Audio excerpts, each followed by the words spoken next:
this video is going to be chock full of spoilers from beginning to end.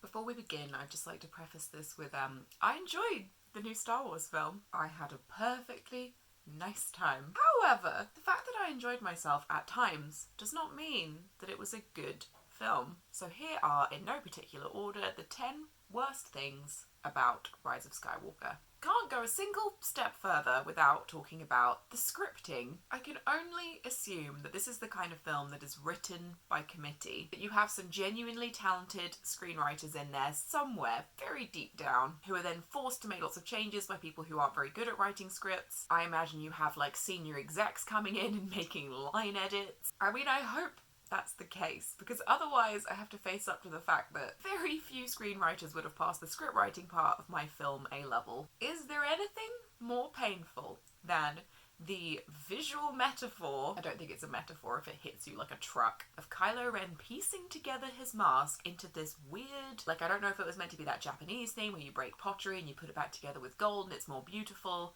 but like the other way around, like I put my fascist helmet back together with fire, so now it's more fascist. Have that, which is stupid in itself, and then you have the fateful line from Rey, "I can see through the cracks in your mask." I wanted to stand up in the cinema screening and just boo. That wasn't the only moment when I wanted to do that. I know lots of people have talked about the the Disneyfication of humour. Like, there's this very particular brand of really obvious, really boring humour that appears in a lot of like Disney, Marvel films, whatever. And it is perfectly encapsulated by, they can fly now, they can fly now, they can fly now. Just stop it. I didn't take a little notebook into the screening, so I didn't write down all of the just physically painful moments of exposition. There were a lot of lines that seemed like they were written as a note to be like, write the most obvious way to get this information across here and we'll find a way to make it sound like a person would actually say it later. And then they just didn't get around to it. I mean, they had no time, they had no budget. How are you supposed to make these things on a shoestring? My second issue is the lack of anything feeling earned. The lack of any kind of backstory, the lack of any meat to any of the stuff that happens in this film. Which we know is because it's a patchwork nonsense of a trilogy. But it just is never not funny to me that we have to give all these allowances and be like, oh, well, you know, the changes in director, you know, they did the best they could, and of course it doesn't make sense, and of course they had to gloss over lots of major things, but what could they do? Have the entire Star Wars universe at as big a budget as you could ever dream of to make something happen, and you made this. Just some examples of things not being earned. Can't have any kind of redemption arc for somebody who is completely irredeemable, but we'll get to that later. This idea that there's any tension or any like possibility that Rey might go dark. They do talk about it a few times, you know, and there's this kind of, you don't know what she's really struggling with, I found out this secret about my past. Ultimately, it means nothing. Why would we care? Because she's never given any indication that she actually might go dark, that she actually might sit on the throne of the Sith. Anytime Kylo Ren holds his hand out to her, you're like, well, obviously she's going to say no, and then obviously she does. There's no jeopardy there. If you want it to feel like maybe Rey could go dark, if that's a thing that you're going to explore, like if it's going to be a threat that maybe she will join the Sith, you need some like Daenerys Targaryen levels of being a little bit unhinged, being a little bit angry, lashing out. You basically need a little bit of Kylo Ren and Rey. Oh my god, I can't believe I just said that, I'm sorry. That's not what I meant. Rey's parents. I just love the fact that they've done this 180 on the parentage thing. And then it's like, oh, your parents, one of them was Palpatine's son or daughter. You fill in the gaps there. We're not going to do that because we don't have time. Okay, so you have Palpatine's son or daughter, I assume would be very powerful, seeing as like with this whole lineage thing and the bloodlines, everybody seems to have, you know, crazy power if they come from somebody big and important. So was one of them just super intensely powerful? And I guess I could make up the story in my head that, oh, you know, they rebelled against their father and they ran away and they had a baby and they were like trying to keep her hidden all this time. Hey, so for some reason my phone didn't want to record a 40-minute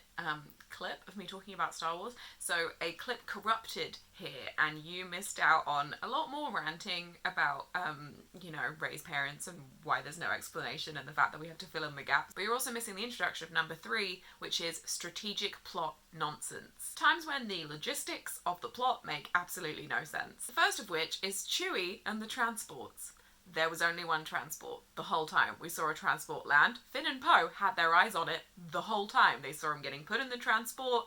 Finn runs out, I guess you could say for maybe like 10 seconds. He probably doesn't have like an actual eye line to the transport when he's like running around the back of the ship or whatever. But there was only one transport, and I don't understand why they did this. I don't understand why they were like, we're gonna show the audience something and then we're gonna lie and say, no, what you saw, what we showed you, that was wrong. There also seemed to be absolutely no purpose for this. Like, why did they have to believe he was dead? Nothing came of it. Nothing changed because they thought he was dead for like 20 minutes. It's like if they showed you an apple and then later on they'd been like, aha, that apple was an orange. And you're like, oh, no, I saw it. It was an apple. And the next thing is the fact that when they call for help, people come this time. They make a big deal out of the fact that in the second film of the trilogy, when they called for help, nobody came. Because why would they? It was this tiny band of rebels who had basically no hope fighting against this huge, powerful order. The only reason why people would show up now when they didn't before is if something has changed. The balance has to have tipped. There has to be hope. If they could tell everyone, we have this new power, we have this new intel, these would be valid reasons for people to show up now when they didn't before. Instead, people show up knowing that the situation is worse than it was before. Knowing that they have a higher chance of dying, a higher chance of losing. That is not motivational. I don't believe that just because Lando's there, everyone's like, oh, that was Lando Calrissian. Did you hear that? I might go die now, actually, for Lando. Wouldn't happen. Shouldn't happen. It meant that that moment, which should have been a really nice moment, you know, it should have been Gandalf coming over the hill at first light on the third day or whatever. Instead, I groaned. Because it was just like, why would they be here? Go home, townsfolk. This is a terrible idea. Number 5 in my big book of grievances is the lack of respect to characters and moments that should mean a lot to us. Everything is skimmed over, and I think it's because they were trying to cram so much into this film and go on these little like side moments and visit multiple planets they probably didn't need to go to at all. I cried when Leia died, obviously, because it's Leia, because it's Carrie, but they skim over her death. This should be such a big moment. Like, Carrie actually died. This should be like so poignant, so devastating, and I feel like they just really quickly skipped over that. I understand that shooting it after somebody has already passed away, which I assume is what happened, is tricky, but there's ways to do it and have it mean something. I should have been sobbing. I should have been unable to see through my tears. Also, poor C-3PO. I think it is so ironic that when the little mistreated conehead droid Dio, I think, is afraid of people and Rey's like, don't worry, you're with us now. It's like, don't worry, you're with us now. A group of people who are about to take our seemingly unwilling, very sentient robot friend to have an incredibly dangerous procedure performed on him, basically without his consent, because he kind of consents by being like, well, I guess we have no other choice. But it really feels like they're forcing him into it. They are killing him, because if you lose your entire consciousness or your memories, you're dead. You've been killed. And it's kind of treated as just like a really casual moment, like the moment when he goes, I've got an idea of something else we could try, and then he's dead. Rey's just like, whoops. Unfathomable to me that C-3PO, who has been there from the beginning, is just thrown away so casually. And I know there's no actual jeopardy, because in no films these days is there any actual jeopardy for any characters, because you know they're always going to live, they're always going to be fine, they're always going to come back. But at least pretend, you know, keep up the pretense of the film that he is basically dying for them. And what they should have done is have them be really conflicted about it and, you know, like, this is a horrible thing, and ask him, like, you know, we can't ask you to do this, and have him make the sacrifice for his friends. Because he kind of does that, but he kind of doesn't really, because the whole time it feels like they are frog marching him into this horrible robot medical procedure. Don't worry, Dio, you're with us now. Make sure you don't store any information anywhere where we have to break your head apart to get it, because we will. I think that Kylo Ren's turnaround, his redemption, is like so quick and so glossed over. I know we've had these glimpses of humanity, and I know we've had these glimpses of like, oh, you know, he really wants to join forces with Rey. Join forces. But like, the man killed his own father. And I was hoping he would have the Dumbledore defense. My sister and I were talking yesterday about the idea that what if Kylo Ren had been the spy and he had to kill Han to make it clear that he was like committed. The Dumbledore defense. That would have made more sense to me than trying to take somebody who is irredeemable, like a genocidal fascist who murdered members of his own family, killing so many innocent people, you know, making the orders to have people killed, being like, destroy everything so that I can get what I want. This guy who's had these like rage issues, like lashing out at everyone, clearly deeply unhinged. And then he hears his mum's voice and she dies. I mean, who cares? You killed your father. And then Rey heals him, and he's like, I'm a real boy now. And suddenly, he's a different person. And I saw somebody talking about how they loved how subtly they played the change. Like, oh, the subtle acting, the subtle differences between when he was Kylo Ren and when he was Ben. And I'm like, you mean when he just became a completely different person with no setup? Like, completely unearned. Suddenly, he is just this character that we all love. This scrappy guy, just like his father, who he murdered. Like, oh, did you see how he shot over his shoulder, just like Han does? Did you see how he did the shrug, just like Han does? Yeah, remember when he killed Han? Cute though. Like father, like son. I just don't believe it. I don't believe that turnaround. I don't believe that you would just suddenly be... He wasn't possessed. That's another thing we talked about. He wasn't possessed by the Emperor. I know he's been like seduced by the dark side, whatever. But you don't just break free from that and be like, suddenly I am a man who falls over and says, ouch. So relatable. Suddenly, for some reason, I take off all my armor, even though I'm going into a battle, throw my weapon into the sea, even though the weapon itself isn't innately evil. I know it's soaked in blood, but so are you. And I run with no weapon in my jammies to go help my friend / girlfriend / second cousin. I just thought it was silly. Everybody just has unlimited power now. Nothing means anything. There are no limits. Every ship has planet-destroying powers, even though the Death Star was like a huge deal. You know, they built this thing to destroy planets. Just throw one of those on every ship. I am genuinely amazed by what they get done when they're being led by a dead guy. He's just a rotting, soulless corpse of a man, but he gets stuff done. Put that man in charge of Brexit. Oh wait, they already did. And Rey's healing powers. A power that has not been addressed previously, has not been explored previously, very casually just dropped in like, I'm gonna heal this big worm. Poe gets injured in this film, my sweet baby boy. Would it not have made more sense to have someone like Poe get injured?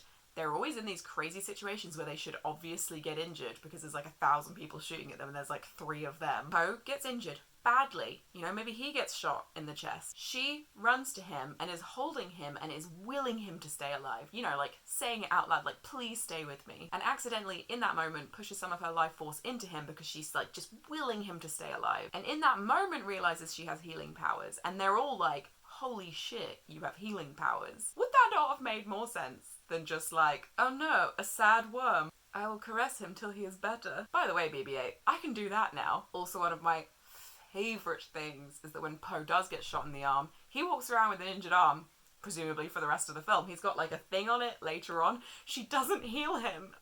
Number 6 is something that I noticed on my second watch. And I'm sure there are ways you can kind of explain around it. For the first 2 films, they are fighting the First Order. Huge superpower. They, you know, make some gains on them. They destroy their command ship at the end of the last film. But, you know, the First Order are still dominating. They're still doing pretty well against this tiny band of rebels with no friends. In this film, the First Order are kind of absorbed into the Last Order.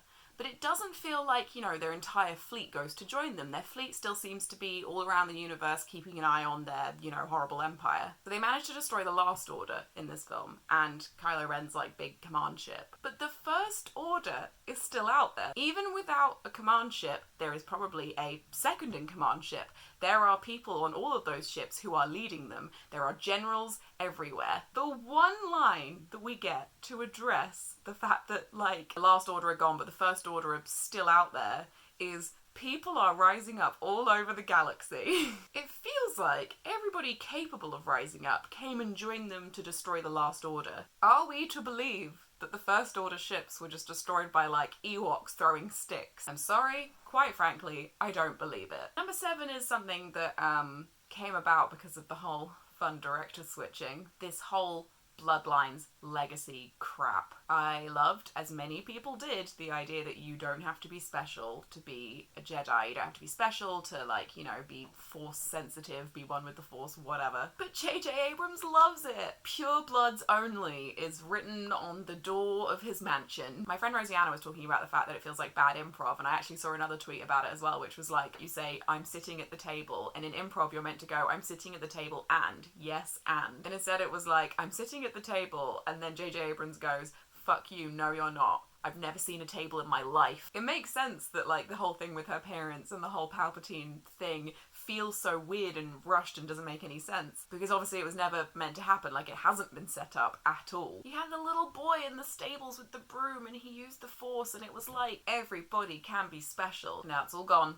Slytherins only. Wonderful. Number 8, and this is a big one. Don't kiss murderous, genocidal fascists. Didn't think that it needed to be said, but apparently it did. I understand why everybody ships them, because they are so horny for each other. The entire last film when they were doing that, like, force FaceTiming thing, the force timing, that was hot stuff. I get it. I'm just as horny as the next person. Perhaps hornier. But there's just no redeeming him. Maybe if he'd been a spy the whole time, it would have been okay. Maybe I'll even allow if, like, in his final moments, he had kissed her because he liked her and he wanted that moment of connection and whatever. Fine. But the fact that it's like a mutual smooching? Smoochual. No. No. Don't do that. I just want to tap her on the nose like an unruly puppy. No, we don't do that. I keep seeing people on Tumblr being genuinely upset that he died. And I'm like, tell me what the redemption arc for him would have actually been if he had stayed alive. He had to die because his crimes were too numerous. Imagine if it'd just been like, and they live happily ever after until he is executed for war crimes, as he should be. I enjoyed the kiss. I'm sorry. He's hot. I enjoyed seeing him smile. I get it. What I'm saying is that I'm allowed to kiss him, but in canon, she is not. Finn and Poe are boyfriends. I'm sorry. They just are. And I love the fact that Oscar Isaac keeps talking about the fact that that's how he was playing it. He was like, we had such insane chemistry. I was playing it as a romance. I know that not everybody has to be a couple. I know that, like, not every two people who get on really well and have good banter and have good chemistry have to be a couple in a film, in life, whatever. But this didn't come from nowhere, right? It's like how the Reylo ship didn't come from nowhere because they had all this tension the whole time. People wanted Finn and Poe to be together because they had such good chemistry. They had this, like, lovely intimacy. And as Oscar Isaac said, they could have just gone with it. Whatever, they're boyfriends, it's fine. Okay, here's my last grievance, and this one is a little bit more, like, nitpicky. Palpatine's like, kill me out of hatred, and all of the power of the Sith will go into you, whatever. He says whatever, it's very weird and flippant. Ultimately, she does kill him. And you can say that it's not out of hate. But there has been zero setup in these films for a difference between, like, hateful, angry Rey and, like, good, hopeful, powered by love Rey. So how are you supposed to tell the difference in that moment? How would she even tell the difference? If, as I said before, we have had some setup for the fact that she might go bad, she might go Sith, if we'd seen some, like, Daenerys Targaryen levels of, like, being angry, being a little bit unhinged, then it would kind of make sense to differentiate between, like, killing him out of hate and killing him for the right reasons. We haven't had any of that. And I'm like, I guess maybe it wasn't out of hate, but it wasn't exactly out of love. It wasn't a compassionate killing. She wasn't putting him out of his misery. I just feel like it's a bit cowardly and also doesn't make sense to be like, if you kill me, all the power of the Sith's gonna go into you, and then just be like, aha, I kind of got around it by killing you for a slightly different reason, probably. Like, she killed him because she wanted him dead. Is that not hateful enough for you? I don't know. You could have had it be that all the power of the Sith go into Ben, because he's been trying to be, like, the biggest, baddest Sith this whole time, you know, like, training to be just like his grandfather. Maybe it had to be a Palpatine, bloodlines, whatever, but they're all related. Darth Vader 25, baby. You could have had it be that he knows this, knows she will have to kill him, because he's gonna be, like, you know, big bad Sith boy. He sacrifices himself in that moment, kills Palpatine. She then has to kill Ben. Very sad. Nobody kisses. I'm gonna go and try and think about something else now, because, it's Christmas. But yeah, I'm excited to argue about this in the comments. I don't get it, because you had the opportunity to make Star Wars, and instead you made Star Wars. Bye.